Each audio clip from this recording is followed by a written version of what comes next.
दोस्तों, चमगादड़ ममालिया जानवरों में शामिल होता है। उल्टा लटक कर खाना पीना और मुंह के ज़रिए ही अखराज करने वाला ये परिंदा शिकारी परिंदा है। यह कुदरती रेडार सिस्टम के ज़रिए अपना रूट तय करता है और अंधेरों में राज करने वाला ये अजीबोगरीब जानदार है। चमगादड़ों को अमूमन दो अक़साम में तकसीम किया जाता है। पहले नंबर पर मेगाकेरोप्टेरा जो बड़ी होती है, जबकि दूसरे नंबर पर माइक्रोकेरोप्टेरा जो छोटी होती है।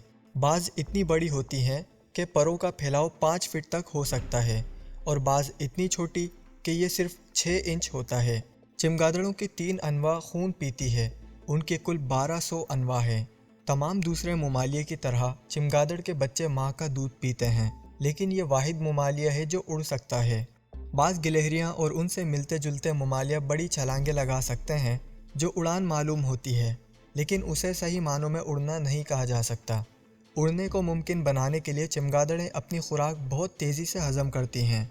बाज़ औक़ात वो 30 से 60 मिनट में खुराक मुकम्मल हज़म कर लेती हैं। इसकी वजह से उनका वज़न कम रहता है। चमगादड़ों से खारिज होने वाले फुजले में पोटाशियम नाइट्रेट यानी कलमी शूरा की मिकदार ज़्यादा होती है और उसे बतौर खाद भी इस्तेमाल किया जा सकता है। इसमें से कलमी शूरा निकाल कर बारूद और धमाका खेज़ मवाद तैयार किया जाता है। अमरीकी खाना जंगी में चमगादड़ों के फुजले को इस मकसद के लिए बहुत ज़्यादा इस्तेमाल किया गया है। चमगादड़ों की तकरीबन तमाम अनवा उल्टी लटकती है। उनके पाँव कुछ इस तरह के हैं कि वो उल्टी हालत में आराम महसूस करते हैं। जब वो उड़ने के लिए तैयार होती हैं तो ख़ुद को नीचे फेंकती है और गिरने से पैदा होने वाली रफ्तार उन्हें उड़ान भरने में मदद देती हैं।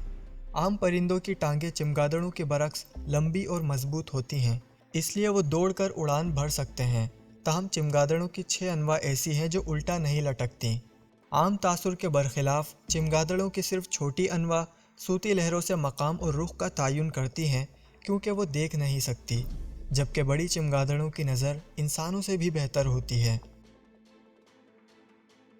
दोस्तों, अगर आपको ये वीडियो अच्छी लगी हो तो इसे लाइक करते हुए अपने जान पहचान के लोगों के साथ ज़्यादा से ज़्यादा शेयर कीजिए और इसी तरह की मज़ीद मालूमाती वीडियोज़ के लिए UCS TV को सब्सक्राइब करते हुए पास में मौजूद घंटी के निशान को ज़रूर दबा दीजिए।